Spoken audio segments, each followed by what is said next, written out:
အားလုံးပဲမင်္ဂလာပါရှင်။私ကတော့ရမင်းဂျပန်တနန်ကျောင်းမှာဆရာမရမင်းပဲဖြစ်ပါတယ်ရှင်။အခုဗီဒီယိုဖိုင်လေးကတော့ N5 ကျောင်းသားများအတွက်ခန်းကြီးတွဲလုံးပညာဒါနသင်ပေးမယ်ဗီဒီယိုနံပါတ်1လေးပဲဖြစ်ပါတယ်ပေါ့နော်။အဲ့တော့အရင်ဆုံးlevel တိုင်းမှာပေါ့နော်ကိစ္စတစ်ခုခုစပြီးတော့တင်တော့မယ်ဆိုရင်နည်းနည်းလေးတော့10မိနစ်လောက်တော့စကားပြောပါမယ်။အဲ့ဒါဘာအကြောင်းလဲဆိုတော့ဆရာမရေတွဲလုံးနေအကုန်တင်ပါလားတစ်လုံးမကြံတင်ပါလားအဲ့ရချက်တွဲလုံးနေအကုန်မတင်ပါဘူးရှင်။ဘာကြောင့်လဲဆိုတော့အချို့ဟာလေးတွေကအကုန်လိုက်ပြီးဣတိမရွေတင်စရာမလိုဘဲနဲ့တစ်ခုမြင်နောက်အများကြီးမြင်သွားတဲ့အချက်မျိုးရှိပါတယ်။ဥပမာကွယ်1နဲ့နေ့နဲ့ပေါင်း1ရက်နေ့ဆိုလို့ရှင်2နဲ့နေ့2ရက်နေ့အဲ့ဒါ31ရက်ရှင်31ရက်လုံးတင်ဖို့အစင်မပြေဘူးလေ။အဲ့တော့သဘောတရားဘာလို့ပြီးမလဲဆိုတော့အကုန်မတင်တော့ညာလေသဘောတရားဖမ်းမိလောက်တဲ့မူရင်ဥပမာကွယ်တစ်ခုသိလို့ရှင်3-5ခုလောက်ဆင့်ပြီးတော့တည်သွားမယ့်ဟာမျိုးဒါမှမဟုတ်အချို့ကကျတော့ဘလို့မှစဉ်းစားလို့မရဘဲနဲ့ကူညီပေးဖို့လိုအပ်တဲ့ဟာမျိုးလေးတွေကိုပဲအဓိကထားပြီးတော့တင်ပေးမှာပါရှိသမျှဟာတွေအကုန်လုံးတစ်ခုမှကြံလိုက်ပြီးတော့တင် जा ပေးမှာမျိုးမဟုတ်ပါဘူးနောက်တစ်ခုက N5 ဒီငကိုကလေးကခန်းကြီးကတွဲလုံးပမာဏနည်းတဲ့အတွက်ကြောင့်မလို့ N5 level အတွက်တွဲလုံးကတော့နည်းကိုနည်းပါမယ်ကျောင်းသားများအနေနဲ့ပို့ပြီးတော့များခြင်းတော့ပို့ပြီးတော့အချိန်ရတယ်ဆိုရင်တော့ N4 ခန်းကြီးတွဲလုံးလေးတွေပါလိုက်ပြီးတော့လေ့လာလို့လည်းရပါတယ်နောက်တစ်ချက်တွဲလုံးဖြစ်တဲ့အတွက်ကြောင့်မူရင်းဆိုတာရောဘာလဲပေါ့မူရင်းနဲ့ပတ်သက်ပြီးတော့ပညာဒါနသင်ထားသူများလည်းရှိပါတယ်သို့တော်ညာလည်းအခုကိုကတွဲလုံးသင်ရင်းနဲ့မှာတွဲလုံးပထမပိုင်းပြီးရင်နောက်ပိုင်းလေးမှာမူရင်းလေးပါပြန်ပြီးတော့မှတ်ပေးအောင်ပါအဲ့ဒီမှာကြိုပြီးတော့ပြောထားခြင်းတဲ့အချက်ကအရင်ကလေးကဝတ္ရှိရဲ့ပညာဒါနများကိုလိုက်လေ့လာဘူးတဲ့ကျောင်းသားများရှိနိုင်တယ်အခုမှဒီဗီဒီယိုဖိုင်မှာစပြီးတော့ကြည်ဘူးတဲ့ကျောင်းသားများရှိသွားနိုင်တယ်အရင်ကလေးကလိုက်လေ့လာဘူးတဲ့ကျောင်းသားများဆိုရင်အရင်တုန်းကမှတ်နည်းနဲ့အခုဗီဒီယိုဖိုင်မှာသင်ပေးမယ်မှတ်နည်းနဲ့တူခြင်းမတူပါမယ်နော်ဒါကြိုပြောထားပါတယ်ဘာလို့လဲဆရာမရဲ့ဘာကြောင့်လဲဆိုတော့မှတ်နည်းဆိုတာအလွတ်ကျက်ပြီးတော့ပြောတာမဟုတ်ဘူးစာသင်တဲ့နေ့မှာခေါင်းထဲမှာပေါ်လာတဲ့မှတ်နည်းလေးကိုသင်ပေးလိုက်တာအဲ့တော့အရင်လွန်ခဲ့တဲ့နှစ်တည်းကသင်ခဲ့တဲ့ idea နဲ့အခု idea နဲ့တူခြင်းမတူတော့မှာဒါကြောင့်မလို့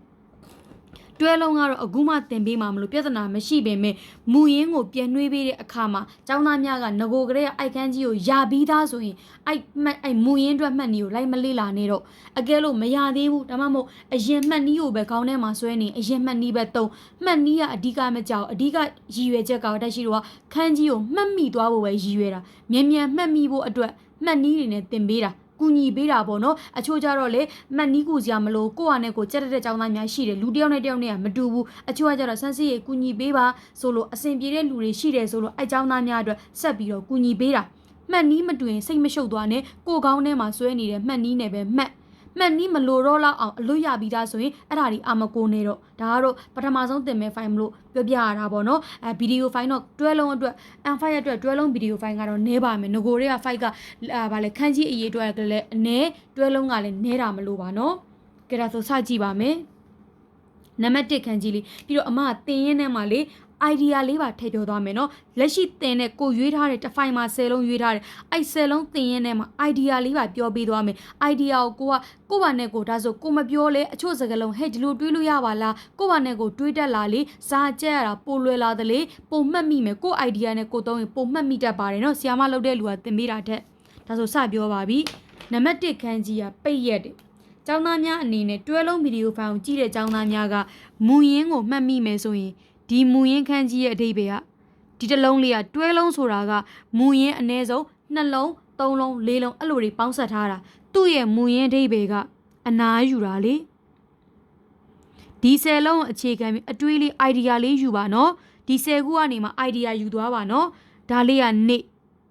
နေခန်းကြီးကနေလဲရတယ်နေရက်တွေလဲရတယ်ပေါင်းလိုက်တော့အနားယူတဲ့ခန်းကြီးနဲ့နေရက်နဲ့ပေါင်းရင်အနားယူတဲ့နေရက်ကပိတ်ရက်ပေါ့အနားယူတာအကျောင်းသားများအနေနဲ့ခေါင်းထဲမှာမူရင်းမှတ်မိထားမယ်အနားယူတဲ့မူရင်း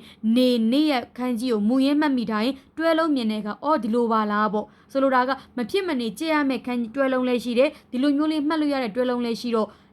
မှတ်တာနဲ့ကြက်တာနဲ့တွဲလိုက်ပိုတက်တာသွားမယ်ပေါ့နော်အနားယူတဲ့နေရက်အနားယူလို့ရတဲ့နေရက်ကပိတ်ရက်လို့ခေါ်ပါတယ်အဲ့တော့ဒီဟာကမူရင်းလေးကအနားယူတာဒါလေးကနေရက်အနားယူတာနဲ့နေရက်နဲ့ပေါင်းလိုက်တော့ Q G စုကပိတ်ရက်ဒီတွဲလုံးလေးတွေမြင်ဘလို့ဖြစ်မလဲဆိုပြီးကြက်ရလွယ်အောင်ကူညီပေးမှာနော်ပြီးမှတစ်လုံးချင်းစီအနားယူတာဘလို့လေးနေရဘလို့လေးဆိုမူရင်းလေးကိုပါပြန်မှတ်ပေးအောင်မယ်လောလောဆယ်ကတွဲလုံးကိုပဲမြင်အောင်အရင်ခွဲထုတ်သွားမယ်နောက်တစ်ခု ဒီခန်းကြီးလေးဆိုရင်လေ N5 မှာဒီခန်းကြီးကတိတ်ဒီခန်းကြီးတွဲလုံးနဲ့တိတ်အမေးများတာဒါလေးကသူ့ဘာသူတစ်လုံးနဲ့နေအခုဒါလေးကနေရဲ့အခုနေရဲ့လို့ဘယ်သူမှမပြောဘူးအခုနဲ့နေနဲ့ပေါင်းတာအခုနေကိုဒီနေလို့ခေါ်တယ်တွေးကြည့်ကျောင်းသားများခေါင်းထဲမှာမူရင်းခန်းကြီးအနေနဲ့အနားယူတာကိုသိမယ်နေရက်ကိုသိရင်အနားယူတဲ့နေရက်ကပိတ်ရက်အခုကိုသိမယ်နေရက်ကိုသိမယ်အခုနေကိုဒီနေလို့ခေါ်တယ်အခုနေကိုဒီနေလို့ခေါ်တယ်ဒီခန်းကြီးလေးကအခုဒီခန်းကြီးလေးကအခုဒါလေးကမနက်ဒီခန်းကြီးလေးကN4 ဘိုင်းမှာလက်ရှိကင်တဲ့စာအုပ်ရဆိုရင်တော့ N4 မှာပါတယ်အခြားစာအုပ်တုံးနဲ့တင်ရိုးနဲ့မတူအခြားစာအုပ်မှာတော့ N5 ကလေးကပါတယ်လက်ရှိတင်တဲ့စာအုပ်ဆို N4 ရောက်မှပါတာထင်တယ်တင်ပေးမယ်နော်မပူနဲ့လောလောဆယ်မြင်အောင်မဲကြည့်ဒါလေးကအခုဒါလေးကမနက်အခုမနက်ဆိုတော့ဒီမနက်ကိုပြောတာအခုမနက်ကလေမြန်မာစကားမှာထောက်တယ်ဒီမနက်အခုနေ့လို့မပြောဘူးဒီနေ့အနားယူတဲ့နေ့ပိတ်ရက်သဘောနောက်တစ်ခုဒါမျိုးလေးကြတော့ထူးဆန်းသွားတဲ့စကားလုံးမျိုးလေးဒါမျိုးလေးတွေကိုရှာပြီးတော့ပို့တင်ပေးလိုက်မယ်ဒီမှာကြည့်ဒီခန်းကြီးကမူရင်းကအပေါ်ဒါအပေါ်ခန်းကြီးဒါကလက်အဲ့ဒါကိုသွားပြီးအပေါ်လက်ဆိုပြီးသွားမတွေးနဲ့မရဘူးသူကြတော့ star လေးပြလိုက်တယ်ထူးဆန်းသွားတယ်ဘာလို့လဲဆိုတော့အပေါ်နဲ့လက်နဲ့တွင်အပေါ်စီးကနေလူတွေရဲ့အပေါ်စီးကနေပြီးလက်ညှိုးထိုးပြီးခိုင်းလို့ရတာအဲ့ဒါတော်သွားလို့ထားပါလက်ညှိုးညွန်ပြီးဒါလုပ်လိုက်နော်လက်ကလေးတစ်ချောင်းနဲ့ကွာအပေါ်စီးကနေလူတွေရဲ့အပေါ်ကနေအထက်ကလူတွေရဲ့အပေါ်အထက်ကနေနေပြီးလက်ကလေးနဲ့ခိုင်းသွားတာဘာလုပ်လိုက်နော်ညာလုပ်လိုက်နော်စသဖြင့်အဲ့လိုခိုင်းသွားတာတော်လို့ဒါလေးတွေကအမေးများတယ် JMPT ကြိုက်တဲ့မေးခွန်းကြိုက်တဲ့ဟာစကားလုံးတွေတော်တာ၄ခုနားတဲ့မူရင်းနဲ့နေရက်နဲ့ပေါင်းတော့အနားယူတဲ့နေရက်ကပိတ်ရက်အခုခန်းကြီးနဲ့နေရက်နဲ့ပေါင်းတော့အခုနေ့ကဒီနေ့အခုခန်းကြီးနဲ့မနက်နဲ့ပေါင်းတော့အခုမနက်ကဒီမနက်အပေါ်နဲ့လက်နဲ့ပေါင်းအပေါ်ကနေနေလူတွေရဲ့အပေါ်ကနေအထက်ကနေနေပြီးတော့လက်ကလေးနဲ့ညွန်ပြီးခိုင်းသွားနိုင်တာအဲ့ဒါတော်လို့အဲ့ဒါတော်တာဂျောစုတော်တာဒီခန်းကြီးလေးကသူ့တစ်လုံးနဲ့ဆိုအပြင်ဒီခန်းကြီးလေးကနိုင်ငံအပြင်ဘက်နိုင်ငံတွေကိုယ်နိုင်ငံမဟုတ်ဘဲနဲ့ကိုယ်နိုင်ငံရဲ့အပြင်ဘက်မှာရှိတဲ့နိုင်ငံတွေကိုနိုင်ငံခြားလို့ခေါ်တယ်အပြင်ဘက်မှာရှိတဲ့နိုင်ငံဒါကအပြင်ထွက်သွားပြီအပြင်ထွက်သွားတယ်ဆိုလိုတာကထားပါတော့အခုတို့တွေမြန်မာနိုင်ငံမှာနေတယ်အပြင်ထွက်သွားတယ်ဘဲအပြင်လဲနိုင်ငံရဲ့အပြင်ကိုထွက်သွားရင်အဲ့ဒါနိုင်ငံခြားလို့ခေါ်တယ်အပြင်မူရင်းခန်းကြီးနဲ့နိုင်ငံမူရင်းခန်းကြီးနဲ့ပေါင်းထားတဲ့တွဲလုံးဘလို့အဲ့ဒါကြောင့်ကြက်စရာမလိုတော့ဘူးကွာဒါမျိုးကြတော့မှတ်လိုက်ပေါ့အပြင်ထွက်သွားပြီတို့တွေနိုင်ငံရဲ့အပြင်ကိုထွက်သွားရင်အဲ့ဒါနိုင်ငံခြားသွားတယ်လို့ခေါ်တာလေစဉ်းစားကြည့်နော်အပြင်ထွက်သွားတယ်အိမ်ရဲ့အပြင်ထွက်တာမဟုတ်ဘူးကွာနိုင်ငံရဲ့အပြင်ကိုထွက်သွားရင်အဲ့ဒါနိုင်ငံခြားဒါလေးကနိုင်ငံခန်းကြီးဒါလေးကအတွင်းဒါလေးကနိုင်ငံခန်းကြီးဒါလေးကအတွင်းနိုင်ငံရဲ့အတွင်းဆိုတော့ပြည်တွင်းပေါ့အပြင်ထွက်သွားတယ်နိုင်ငံရဲ့အပြင်ကိုထွက်သွားရင်အဲ့ဒါနိုင်ငံခြားဆိုရင်နိုင်ငံရဲ့အတွင်းကပြည်တွင်းနိုင်ငံရဲ့အတွင်းကပြည်တွင်းနောက်တစ်ခုဒီခန်းကြီးလေးကစိတ်ဒီခန်းကြီးကနားလေတာရှိတယ်ခွဲတာရှိတယ်ဝါကာရီမတ်နားလေတာရှိတယ်ဝါခဲမတ်ခွဲတာရှိတယ်စိတ်ကိုနားလေပါတယ်ဘာလို့နားလေလဲခံစားချက်တွေရှိတယ်စိတ်အကြောင်းနားလဲရင်စိတ်မှာခံစားချက်တွေရှိမှသိမယ်ဘာတွေလဲစိတ်ဆိုးတာဒေါသထွက်တာပျော်တာဝမ်းနေတာဒါမှမဟုတ်နားလေတာကိုခဏမေးလိုက်သူ့မှာဒီခန်းကြီးရဲ့မူရင်းကနားလေတာရှိတယ်ခွဲတာရှိတယ်တို့တွေရဲ့စိတ်ကိုခွဲချမ်းလိုက်လို့ရှိရင်စိတ်ခံစားချက်တွေရှိတယ်ပျော်တာဝမ်းနေတာဒေါသထွက်တာမနာလိုတာပူလောင်တာသဘောကျတာမုန်းတာချစ်တာခင်တာအားကြတာစိတ်ကိုခွဲချမ်းလိုက်ရင်ဒီခန်းကြီးရဲ့မူရင်းဒိဗေကနားလေတာရှိတယ်ခွဲတာရှိတယ်စိတ်ကိုခွဲချမ်းလိုက်ရင်စိတ်ခံစားချက်တွေရှိတယ်ခိဘွန်းစိတ်ခံစားချက်ခိဘွန်းစိတ်ခံစားချက်ဒီခန်းကြီးကဝင်တာဒီခန်းကြီးကဝင်ဒီပြီးရင်အဲ့မူရင်းလေးတွေဒီနေရာမှာကျောင်းသားများမူရင်းအော်တိုရပြီးသားဆိုတွဲလုံးအော်ဒီလိုပါလားဆိုပိုသက်တာမူရင်းမရသေးဘူးဆိုတော့တက်ရှိကဒီတွဲလုံးတွေအားလုံးရှင်းပြီးသွားရင်မူရင်းကိုနောက်တစ်ခါပြန်ပြီးတော့မှတ်နည်းလေးနဲ့ပြန်မှတ်ပေးမယ်အဲ့ဒီမှတ်နည်းအကြောင်းခုနကပြောတာအဲ့ဒီမှတ်နည်းမှာအရင်တော့မှတ်နည်းနဲ့တူချင်မှတူမယ်မတူဘူးဆိုလဲကိုကောင်းထဲမှာဆွဲတဲ့မှတ်နည်းကိုပဲယူအရင်တော့မှတ်နည်းကောင်းထဲဆိုရင်အရင်မှတ်နည်းပဲမှတ်အခုသင်ပေးတဲ့မှတ်နည်းကောင်းထဲရောက်မှအခုမှတ်နည်းကိုမှတ်ဒါကိုပြောတာဒါကဝင်တယ်ဒါကနိုင်ငံ နိုင်ငံထဲကိုဝင်လာတော့တိုင်းပြည်တွေကိုပြန်ဝင်လာတာတို့တွေပြည်ဝင်ခွင့်တို့ပါနိုင်ငံထဲကိုပြန်ဝင်လာတာဥပမာနိုင်ငံခြားကနေတို့နိုင်ငံထဲကိုပြန်ဝင်လာတယ်နိုင်ငံထဲကိုပြန်ဝင်လာတယ်ဒီမှာကြည့်နိုင်ငံတော့အပြင်ထွက်သွားတယ်နိုင်ငံရဲ့အပြင်ကိုထွက်သွားတာနိုင်ငံခြားရောက်သွားပြီနိုင်ငံရဲ့အတွင်းဆိုရင်ပြည်ရင်းဝင်လာတယ်နိုင်ငံထဲကိုပြန်ဝင်လာတယ်ဆိုတော့တိုင်းပြည်တွေကိုပြန်ဝင်လာတာဒါကဝင်တယ်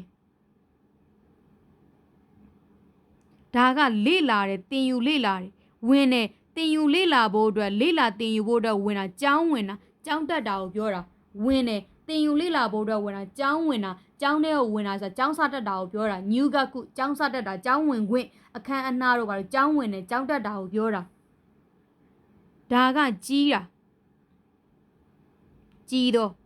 ဒါကလေ့လာတင်ယူတာအသက်ကြီးမှလေ့လာတင်ယူရမယ့်နေရာအဲ့ဒါတက္ကသိုလ်ဆိုလိုတာအခုမှ9တန်းကလေး9နှစ်ကလေး9နှစ်ကလေးတက္ကသိုလ်ထားလို့ဘေးရမတော့အသက်ကြီးလာမှတို့တွေကြီးလာမှလေ့လာတင်ယူရမယ့်နေရာကတက္ကသိုလ်ဒိုင်းကခုကတက္ကသိုလ်ဒါကကျောင်းသားများကောင်းထဲမှာမူရင်းလေးရထားမယ်ဆိုအော်ဒီတွဲလုံးလေးကဒီတွဲလုံး10လုံးလေးကဒီမူရင်းလေးတွေဒီလိုလေးတွေးလိုက်လို့ရှင်ရပါလားဆိုပြီး idea လေးပါပြောချင်တာဒီ10လုံးစာတွေမဟုတ်ပဲနည်းနည်းလေးအတွေးလေးတွေးတတ်စေချင်တာနောက်တစ်ခေါက်ပြန်ရှင်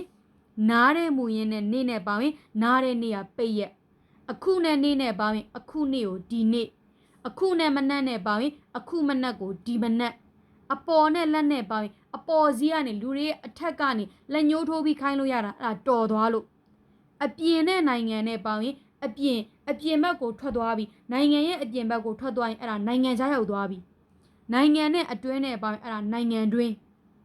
စိတ်ခမ်းကြီးနဲ့ခွဲခြားတာနားလေတာစိတ်ကိုခွဲလိုက်ရင်စိတ်ခံမချက်တွေရှိတယ်စိတ်ကိုခွဲခြားပြီးနားလေကြည့်လိုက်ရင်စိတ်ခံမချက်မျိုးစုံကိုတွေ့လိမ့်မယ်ဝင်နာနဲ့နိုင်ငံနဲ့ဆိုရင်တိုင်းပြည်ကိုဝင်နာနဲ့လေ့လာဖို့လေ့လာသင်ယူဖို့ဝင်တာကျောင်းဝင်တာကြီးမှလေ့လာသင်ယူရတဲ့နေရာကတက္ကသိုလ်ဒါတွဲလုံးအပိုင်းဒါအပိုဆက်ရှင်းပြီမူရင်းမှာစကားသာတွဲလုံးတင်မဲ့ရည်ရွယ်တော့အဲ့မူရင်းနေပြန်မတင်တော့ဘူးလို့ရည်ရွယ်ထားပြီးတော့မောလို့ဒါပေမဲ့လည်းမရရင်ဒီဗီဒီယိုဖိုင်ကြည့်ပြီးဟဲငါဒါမတီးကိုစိတ်ညစ်သွားမှာဆိုလို့ပြန်မှတ်ပေးမယ်ဒီမှာကြည့်မယ်အနားယူတာနဲ့နေရက်နဲ့အနားယူတာဒါလေးကိုလူလို့မှတ်တာလူကိုစားပြုတဲ့အစိတ်အပိုင်းဒါပေမဲ့ဒီအပိုင်းလေးတော့နည်းနည်းလေးမြန်မယ်နော်တင်ပြီးသမျှဟာဒီပြင်ပြန်ပြောရတာဖြစ်တဲ့အတွက်ကြောင့်အသေးစိတ်တော့မပြောတော့ဘူးအကြမ်းကြီးမဲ့ပြောပေးမယ်ဒီအရှိကအစိတ်အပိုင်းကလူဒါတစ်ပင်လူတွေတစ်ပင်ရဲ့အောက်မှာအနားယူနိုင်တယ်ယာစုမိမတ်ခန်းကြီးဒါကြီးကအနားယူတာလူတွေတစ်ပင်အောက်မှာအနားယူကြတယ်ယာစုမိမတ်သူများနဲ့ပေါင်းရင် Q တို့တွေဒီမှာနေလုံးကြီးရှိတယ်အဲ့ဒီနေရှိတဲ့ချိန်ဆိုမနက်နေမရှိတဲ့ချိန်ဆိုညပေါ့ဆိုလိုတာကခန်းကြီးမှာအဝိုင်းမရှိတော့4000ပုံစံပြောင်းလိုက်တယ်ဒီပုံစံမြင်နေကိုစားပြုနေအဲ့ဒီနေကနေနေဝင်နေထွက်ကနေနေရက်တွေဖြစ်လာတာတရက်နေဝင်လိုက်နေထွက်လိုက်အဲ့ကနေနေရက်တွေတတ်မှတ်ကြတာမလို့ဒီဟာကတလုံးနဲ့ဆိုနေလဲဟုတ်တယ်နေရက်လဲဟုတ်တယ်ဟုတ်ပြီနော်ဒါကြီးကိုမြင်ကြည့်နော်နေကိုအဝိုင်းဆွဲတယ်နေကမနဲ့ညခွဲတယ်ဆိုပြီးတော့ဒီလိုဖြတ်ထားတဲ့ပုံမြင်ကြည့်ဒီခန်းကြီးကသူ့ဘာသူနေသူများနဲ့တွင်နေရက်လဲရှိတယ်သူ့ရဲ့ရှေ့မှာကတစ်တို့တွင်1နဲ့နေ့1ရက်နေ့2နဲ့နေ့2ရက်နေ့3နဲ့နေ့3ရက်နေ့အဲ့လိုလေးကျတော့အတင်နေတော့မောတာပေါ့နော်ကျောင်းသားတို့တွေးလိုက်ရင်ရပြီလူကတစ်ပင်အောင်မှာအနားယူတယ်ဒါကနေလဲဟုတ်တယ်နေ့ရက်လဲဟုတ်တယ်အနားယူတဲ့နေ့ရက်ကပိတ်ရက်အနားယူတဲ့နေ့ရက်က Q G စုကပိတ်ရက်ဒီခန်းကြီးဒီနေ့ဒါကနေ့ရက်လို့ပြောပြီးပြီဒါလေးကအခုဒီမှာကြည့်မယ်အမိုးလေးနဲ့တူတယ်ဒါလေးကရနဲ့တူတယ်ရာရီရုရဲတို့ရအခုရဆိုတာဂျပန်စာကလားစာမို့ဂျပန်စာအခုအမိုးအောက်မှာ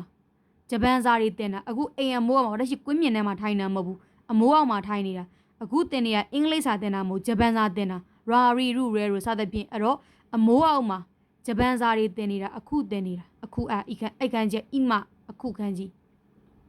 အမိုးအောက်မှာရာရီရုရဲတို့စတဲ့ဂျပန်စာတွေတင်နေတာအခုတင်နေတာအခုနဲ့နေ့နဲ့သွားပေါင်းတော့အခုနေ့ကဒီနေ့ဖြစ်သွားတယ်အခုနဲ့နေ့နဲ့သွားပေါင်းတော့အခုနေ့ကဒီနေ့ဒါဆိုဒါအခုသိပြီဒါကမနက်ခန်းကြီးက M4 လားလို့တရှိမှတ်မိတာတော့မသေးချောက်ပြန်ရှင်းပြမယ်နော် ဒီမှာကြည့်မယ်30ဒါလေးက30အပေါင်းလက္ခဏာလေးပေါင်းလိုက်ရင်10ကဏ္ဍနေရတယ်ဒါကနေ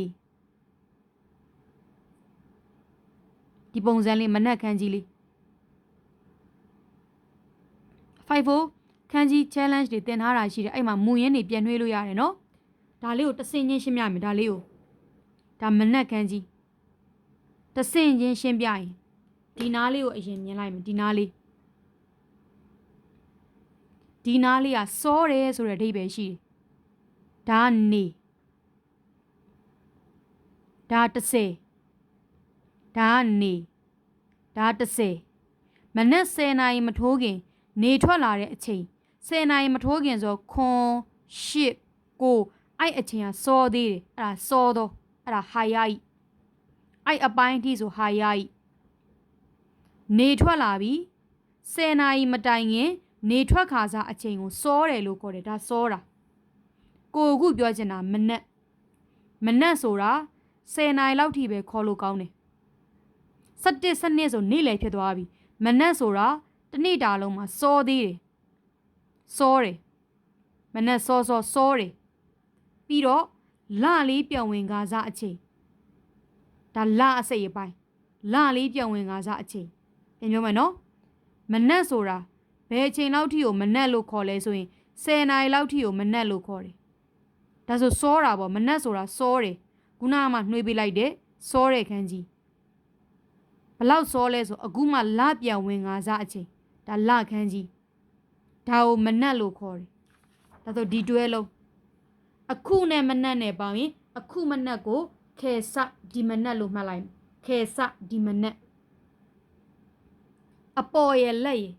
လူတွေရဲ့အပေါ်ကနေလက်ညှိုးထိုးပြီးခိုင်းလို့ရတာတော်လို့အပေါ်ခန်းကြီးကဒီမှာကြည့်မယ်ဒါမြင်းချောင်းလေးခန်းကြီးရဲ့ဆွဲချက်ကမြင်းချောင်းလေးရဲ့အပေါ်မှာရှိတာမြင်းချောင်းလေးရဲ့အပေါ်မှာရှိတာဒီခန်းကြီးဆိုရင်မြင်းချောင်းလေးရဲ့အောက်မှာရှိတာဒါဆိုရှိတာခန်းကြီးအခုကဒီခန်းကြီးကမြင်းချောင်းလေးရဲ့အပေါ်မှာရှိတာလို့ဒါအပေါ်ဥအေအပေါ်ဒီဘက်ချမ်းလေးကတက်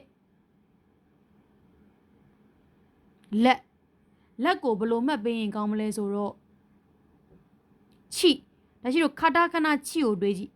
ခတာခဏချိနဲ့တူတယ်ချိနဲ့အောင်ရေးရတာလက်ကနေစားတွေချိနဲ့အောင်ရေးရတာနော်လက်နဲ့စားတွေချိနဲ့အောင်ညောင်းချိအောင်ရေးရတာအဲ့တော့ဒါလေးက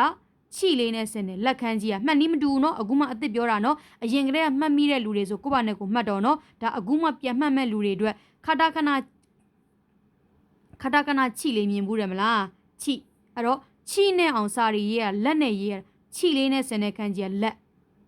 ပေါင်းလိုက်တော့လူတွေရဲ့အထက်ကနေအပေါ်ကနေလက်ညှိုးထိုးပြီးတော့ခိုင်းနိုင်တာအဲ့လူကတော်လို့အဲ့ဒါဂျောစုကတော်တော့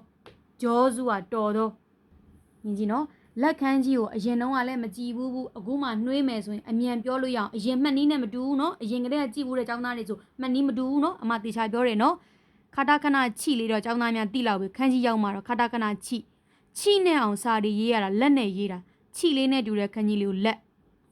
ဒါလေးကမြင်းရဲ့အပေါ်မှာမလို့အပေါ်လူတွေရဲ့အထက်ကနေလက်ညှိုးထိုးပြီးခိုင်းလို့ရတာတော်လို့ဒီနေရာမှာဒါအဲ့အပေါ်ခန်းကြီးအစားရှိတခန်းကြီးနဲ့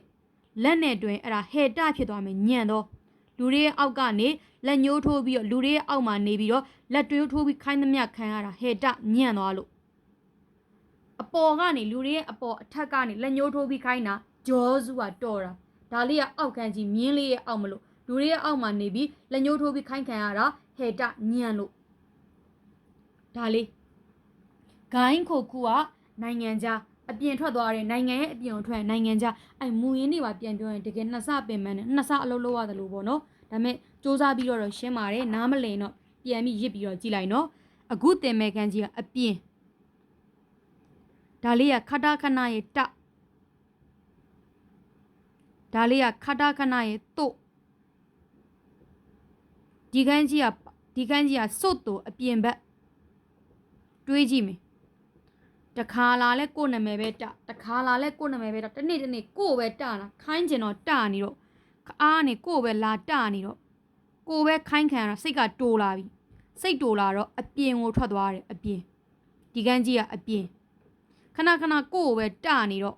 စိတ်ကတိုးလာပြီစိတ်ကတိုးတော့အပြင်ထွက်သွားပြီစို့တူကအပြင်သူများနဲ့ပေါင်းရင်ဂိုင်းဒါကအပြင်ဒါကနိုင်ငံဒါအပြင်ဒါဆိုအပြင်ကိုသိပြီဒါမူရင်းကအပြင်ဒါဆိုမူရင်းနိုင်ငံကိုမှတ်ပေးမယ်တကဘာလုံးကကိုယ်နိုင်ငံမဟုတ်ဘူးနိုင်ငံတွေက၄ဘက်၄လံပေါင်းနယ်နိမိတ်တွေရှိတယ်သူ့နိုင်ငံနယ်နိမိတ်နဲ့သူပြီးရင်နိုင်ငံတိုင်းမှာဘယင်တစ်ပါးအုပ်ချုပ်တယ်ဂျပန်စာမှာအိုင်နဲ့တူရင်ဘယင်လို့မှတ်အိုင်အင်္ဂလိပ်စကားလုံးအိုင်နဲ့တူရင်အိုက်ခန်းကြီးကဘယင်အိုင်ဒီတာအိုင်ဘဝမှာဘယင်ဒါဂျပန်စာခန်းကြီးဘယင်ခန်းကြီးနိုင်ငံဆိုတာ၄ဘက်၄လံဘောင်ခတ်ထားပြီးတော့အထဲမှာဘယင်အိုင်နဲ့တူတဲ့ခန်းကြီးကိုမြင်ဘယင်တစ်ပါးအဆက်ကလေးတစ်စက်ကိုမေ့မှာဆိုလို့ဘယင်တစ်ပါးအုပ်ချုပ်နေတာအဲ့ဒါနိုင်ငံဆိုတာ၄ဘက်၄လံဘောင်ခတ်ထားတယ်အထဲမှာထဲစရာရှိတော့ဘောင်ပိတ်လို့မရသေးဘူး၄ဘက်၄လံဘောင်ခတ်ထားပြီးတော့အိုင်နဲ့တူတဲ့ခန်းကြီးကိုမြင်ဘယင်တစ်ပါးတစ်စက်မေ့မှာဆိုလို့ဘယင်တစ်ပါးအုပ်ချုပ်တာနိုင်ငံဒါဆိုရင်အပြင်ထွက်သွားတယ်နိုင်ငံရဲ့အပြင်ကိုထွက်သွားရင်အဲ့ဒါကနိုင်ငံခြားရောက်သွားပြီအပြင်ထွက်သွားတယ်နိုင်ငံရဲ့အပြင်ကိုထွက်ရင်အဲ့ဒါနိုင်ငံခြားဒါဆိုဒါကနိုင်ငံဒါကအတွင်းဒီခန်းကြီးလေးကလူခန်းကြီးလေးကလွတ်လပ်ရှိမနေပဲနဲ့အမိုးရဲ့အတွင်းထဲကိုရောက်နေလို့ဒီခန်းကြီးကအတွင်းလူခန်းကြီးကအမိုးရဲ့အတွင်းထဲကိုရောက်နေလို့ဒါလေးကအတွင်းနိုင်ငံနဲ့ပေါင်းလိုက်တော့နိုင်ငံနဲ့အတွင်းနိုင်ငံတွင်းပြည်တွင်းဖြစ်သွားတယ်နိုင်ငံနဲ့အတွင်းကိုပေါင်းလိုက်တော့နိုင်ငံတွင်းကပြည်တွင်းအမလေးဟဲ့နောက်တစ်ခုခိဘွန်းကစိတ်ခံစားချက်ကျွန်တော်ဗီဒီယိုကြည့်ပြီးသွားရင်ဆက်စစ်နားလဲပါတယ်ဆိုတဲ့စကားလေးတော့ပြောတင်နေကျွန်မတကယ်မောတာနော်ဟန်ဆောင်မောတာမို့အတီးမောတာငါတောင်ကြည့်မယ်ခိရစိတ်လူတွေရဲ့စိတ်ရင်းအမှန်ကိုမမြင်ရဘူး